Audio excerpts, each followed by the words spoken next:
اور اسی وجہ سے یہ ایک بہت بڑی پروپیگنڈا فلم ہے جو کہ صرف سعودی نہیں بلکہ مسلمانوں کی مخالفت اور نفرت کے اندر بنی ہے، تاکہ مسلمان قوم کو دنیا کے اندر ولن اور وحشی قوم دکھایا جا سکے، جو کہ مودی سرکار اپنے ہی ملک کے اندر تو کر رہی ہے، لیکن ساتھ ساتھ انٹرنیشنل پولیٹکس کے اندر ہر اس ملک کے خلاف بھی کھڑی ہے جو مسلمان ہے۔ مثال کے طور پر ایران، پاکستان، سعودی عربیہ، قطر، اور کھڑی ہے تو امریکہ اور اسرائیل کے ساتھ یا پھر فرانس جیسے ملکوں کے ساتھ، چاہے وہ صحیح کریں یا پھر غلط۔ اسی طرح سے اس فلم کا مقصد سعودیہ کے امیج کو دنیا کے اندر خراب کرنا تھا، یعنی جس تھالی کے اندر یہ لوگ کھا رہے ہیں اسی کے اندر چھید کرنے کی کوشش کی۔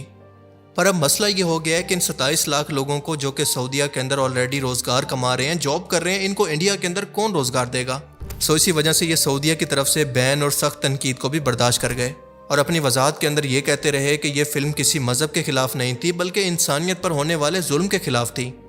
اس فلم کی زیادہ تر شوٹنگ ہوئی تھی اردن کے علاقے کے اندر، اور اسی فلم کے اندر اردن کے ایک ایکٹر جن کا نام تھا عاکف نجم، جنہوں نے فلم کے اندر ایک رحم دل سعودی کا کردار ادا کرتے ہوئے نجیب کو لفٹ دی تھی، انہوں نے بھی بعد میں سعودی عوام سے معذرت کی اور کہا کہ جب انہوں نے یہ کردار کیا تو ان کو معلوم ہی نہیں تھا کہ اس فلم کی اصل کہانی ہے کیا۔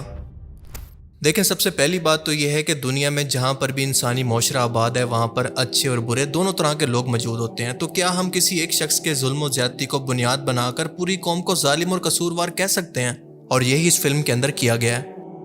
دوسری بات، یہ کہانی 1990 کی دہائی کی ہے، یعنی تقریباً آج سے 30 سے 35 سال پرانی ہے۔ اس دور کے اندر آپ جانتے ہیں کہ اتنے کوئی لیگل یا پھر چیک اینڈ بیلنس کا نظام نہیں تھا۔ پرانی ذہنیت کے عرب بدو لوگ جو کہ صحرا کے اندر موجود ہوتے تھے اور واقعی اپنے ورکرز کے ساتھ برا سلوک بھی کرتے تھے، لیکن اب ان کی پوری نسل ہی گزر چکی ہے، ان کی پوری اگلی نسل ہی جوان ہو چکی ہے، جس کا مطلب یہ ہے کہ آج کے ٹائم کے اندر یہ کہانی ریلیونٹ ہی نہیں ہے آج کے لوگوں کو جج کرنے کے لیے۔ ان کی نئی جنریشن کی سوچ بالکل الگ ہے۔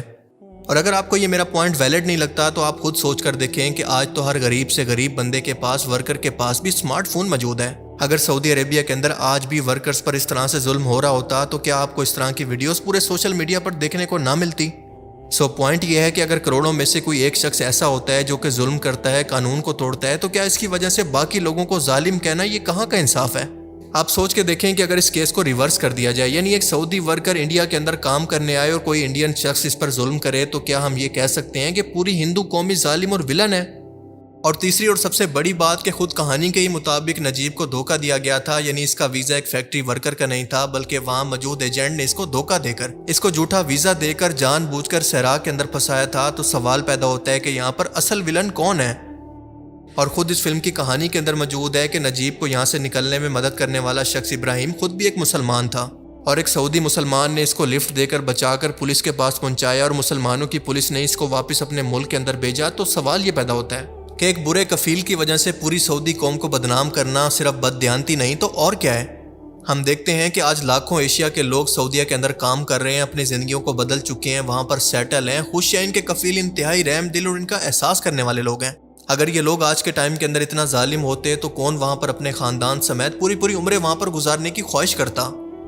یعنی یہ فلم ایک پروپیگنڈا اور بددیانتی پر بنی فلم تھی جو کہ مسلمانوں کا امیج دنیا کے اندر خراب کرنا چاہتی تھی، جس کو بین کر کے بہت ہی اچھا اور سخت جواب سعودی حکومت کی طرف سے دیا گیا۔